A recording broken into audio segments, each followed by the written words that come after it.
Je suis très heureuse de m'adresser à vous aujourd'hui pour l'ouverture du 15e Congrès national de l'accompagnement et de l'animation en gérontologie. Je vous avoue être honorée que vous m'ayez proposé d'être la marraine de ce congrès et je regrette sincèrement de ne pas pouvoir être avec vous aujourd'hui. L'agenda parlementaire chargé m'en empêche. Avant toute chose, je tiens à remercier le Groupement national des animateurs en gérontologie pour son action déterminante et structurante depuis sa création en 2000. Il est juste de le reconnaître aujourd'hui, le Groupement des animateurs en gérontologie a considérablement fait progresser la professionnalisation du métier d'animateur social. Il a aussi, il faut le dire, réussi à fédérer de nombreux acteurs du secteur. Preuve en est ce beau congrès où nous sommes tous, même virtuellement, réunis aujourd'hui. Le métier d'animateur social est un véritable métier essentiel pour les personnes âgées en établissement qui n'est en rien réductible à du simple divertissement, encore moins, comme on l'entend parfois, à un passe-temps. Pour prendre la mesure de l'importance de ce métier, il suffit d'un détour étymologique. L'animateur, c'est celui qui anime, au sens latin d'anima, c'est-à-dire celui qui donne une âme. Car c'est bien cela que vous faites.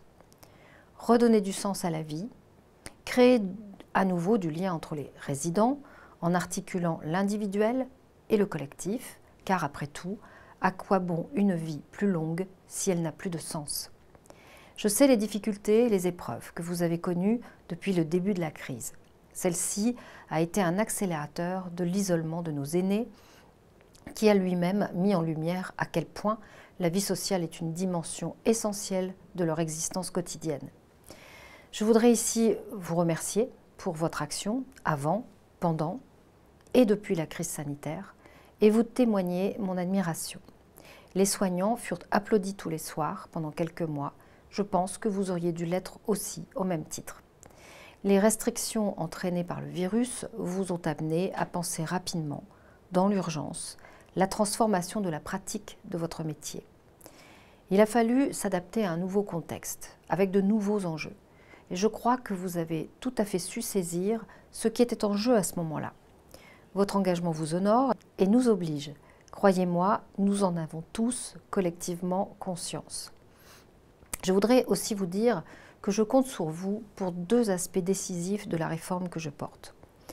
Tout d'abord, le chantier de l'ouverture des EHPAD sur leur environnement, qui passera notamment par la création de tiers-lieux à disposition des acteurs sociaux du territoire. Ces tiers-lieux bénéficieront largement de vos compétences et de vos initiatives et mobiliseront les collectivités locales et les forces vives des territoires. Ensuite, le chantier des solidarités intergénérationnelles qui doit marquer un changement de regard sur l'âge. Faites entrer des jeunes dans les EHPAD, se rencontrer les âges, tout le monde en bénéficiera. L'animation peut ainsi être un double trait d'union entre le territoire et les générations. C'est dire l'enjeu que je place dans le développement de vos actions. On a beaucoup parlé du soin depuis le début de la crise, de la maladie et des corps qu'elle affecte.